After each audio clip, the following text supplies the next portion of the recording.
Map kinase কিভাবে রাসের মাধ্যমে অ্যাক্টিভেট হয় সেটা আমরা দেখব।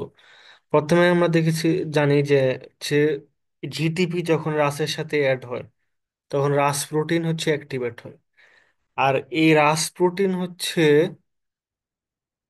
তিনটা মডিউল বিশিষ্ট একটা আরেকটা জিনিসকে অ্যাক্টিভেট করতে থাকে, যেখানে হচ্ছে প্রথমে ম্যাপ কাইনেস কাইনেস মানে রাফকে সে অ্যাক্টিভেট করে সাইটোসেলের মধ্যে থেকে, এখানে প্লাজমা সাথে লাগানো অবস্থায়।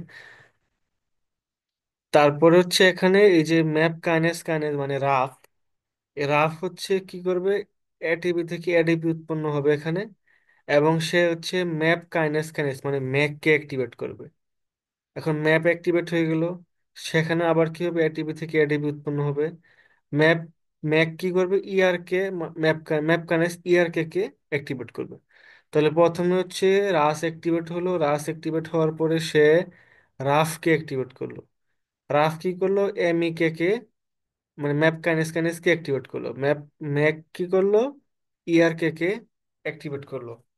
এখন এই ইআরকে ডাউনস্ট্রিমে আরো বেশ কিছু প্রোটিনকে অ্যাক্টিভেট করতে পারে ফসফোরিলেশন করার মাধ্যমে।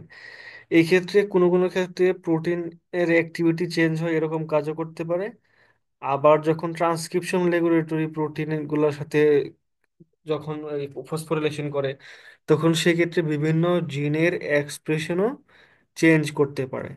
তো এইভাবেই যখন রাস ম্যাপকানেস মডিউলকে অ্যাক্টিভেট করে, তখন প্রোটিনের অ্যাক্টিভিটিও যেমন চেঞ্জ হইতে পারে, জিনের এক্সপ্রেশন করতে পারে, এবং সেলের বিহেভিয়ার চেঞ্জ হইতে পারে।